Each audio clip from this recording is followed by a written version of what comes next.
Madam President, distinguished guests, fellows and members of the Institute, thank you for the invitation to join you tonight. I don't know why I'm here. Here I am, a humble schoolmaster who failed O-level physics, who was told by his science teacher that he was too stupid to understand science and therefore ought to do something more useful. And here I am, 400 guests at the Institute of Physics dinner on this glittering occasion. And it's wonderful to be here as well to actually share in the awards which are going to be given out tonight to some of the UK's leading physicists. I am somewhat surprised that now a mere philosophy graduate has been asked to share a few thoughts with you this evening. But I suppose after the momentous events after the general election, nothing should surprise us anymore. I do confess, however, that having to sit in the House of Lords and refer to Margaret Thatcher, Norman Tebbit and Norman Lamont as my noble friends does somewhat stretch the meaning of friend a little. But no doubt the idea of calling me in any way noble is just as incredible. In fact, I find the whole Lord's experience somewhat surreal. The first week I was there without a desk and I worked in the library. I thought that's what you did. Only to find that there were a number of resting peers. One of whom asked me if I would mind word processing a little quieter because he was trying to sleep. But nevertheless, they'll still have a long term to sleep in the future. Honey, I'm delighted to be here. No, I didn't mean they were going to die. It was just that the House of Lords is going to go. But anyhow, I'm glad we're here to share the very real concerns that exist about the future of UK science. And I wanted to pay tribute to you, Madam President, and the Institute, who have long recognised the importance of winning broad public and political support for science and for physics in particular. It is pointless talking to yourselves. It is incredibly important to talk outside this room to politicians and indeed to the public who are not physicists or scientists. But your quite remarkable presidency will be remembered for your leadership of the physics world when SDFC were planning the unthinkable. I'm sorry about that. And for your very public crusade to show the relevance of physics in the 21st century. Thank goodness someone at Lurgan College in Northern Ireland allowed you to study science instead of cross-stitching. Indeed, if we are to continue to make the case for science in an ever tighter economic climate, an understanding of its value and the opportunity it affords our nation must be gained from policymakers and in particular from the Treasury. The Treasury who sadly all too often take a short view of funding and judge the success of scientific endeavour by the abacus, often a broken one, instead of looking at the long-term value of science. One recalls a story about Faraday showing Gladstone his early electromagnetic rotary device. He said, "What's the use of this, young man?" To which Faraday said, "I don't know, sir, but one day you'll tax it." And there's something very true about that. Science can't compete, ladies and gentlemen, against the need to fund the National Health Service, provide education for the young or weapons for the military, until there is a greater public realisation that the advance in science, it is the very advance in science that delivers the breakthrough benefits in each of the key policy areas. The case for physics, often seen as the province of the rare intellects, is a case in point. There is not a single global challenge, from environment to energy, from food shortages to pandemics, where physics is not central to a solution. Increasingly, the skills of physics graduates are seen as vital to large areas of highly profitable manufacturing, from aerospace, robotics and nanotechnology.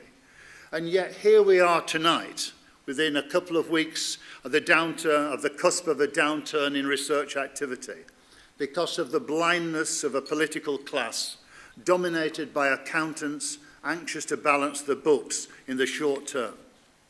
Just as we were right to save our banking sector by investment, so we must preserve our science base by investment. Counterintuitive it may be for most politicians, but every piece of independent evidence from across the world says investment in science is the only way to create a healthy 21st century economy. We have made huge progress. UK physics, like UK science, is thriving, as tonight's awards illustrate. Although I ought to admit that I'm making a value judgment from anecdote based on a biased sample. But we've seen a substantial investment in infrastructure during the past decade, with remarkable new facilities such as Diamond and ISIS-2 coming on stream. The Wakeham report was seminal in calling for the role for physics to be redefined and for it to reclaim its central role in areas such as medicine, bioinformatics and genetics. There is a growing public fascination and understanding of our solar system made accessible by that brilliant media contribution of Brian Cox and others. And after 3 decades of decline, we have at last seen an upturn in the number of students studying physics at GCSE and A-level, although it remains to be seen if that can be sustained. In promoting, securing or sponsoring all these achievements, the Institute of Physics has played a crucial role and will continue to do so, particularly in the key area of gender inequality in schools, universities and research laboratories, where Project Juno is making a real impact. But closer examination, ladies and gentlemen, reveals progress is often minimal compared to our competitors. Spending on publicly funded science research, or rather that part of publicly funded science called the science budget, may have doubled in the last 10 years. But in terms of GDP, it increased by 0.01%. It was the lowest increase of any first world country and massively behind our main competitors of the US, Germany, France, Japan, and of course China. And in terms of public investment, the UK is just above Italy amongst G7 nations, and in the OECD league tables, we are 15th and are likely to fall even further. Yet perversely, our science base receives a greater share of foreign investment than any other G7 nation. The most positive vote of confidence in UK science is coming from our competitors. And that's a fantastic accolade for us to have. But unlike our competitors, who have continued to invest in R&D during the economic downturn, politicians of all persuasions, including my own, simply reached for the tap to turn off investment. And at the same time, as they were doing that, acknowledged that investment in science was critical to economic performance. My plea to the Institute tonight is to take off the gloves, fight for science with even greater vigour, but as the President has said, to do so not by way of special pleading, which will get us nowhere, but by reminding the nation that without continued investment in science R&D, recovery will be slower and infinitely more problematic.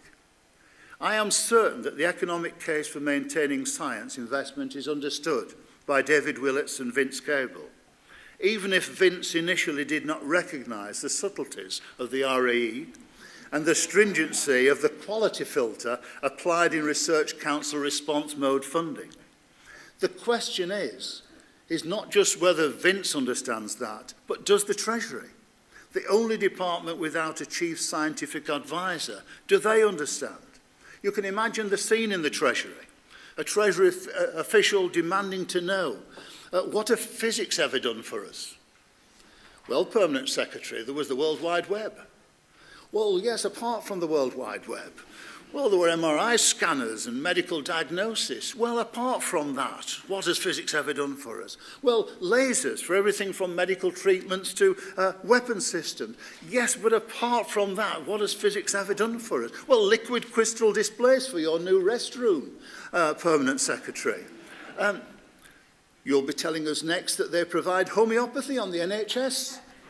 No, Permanent Secretary, the government does that.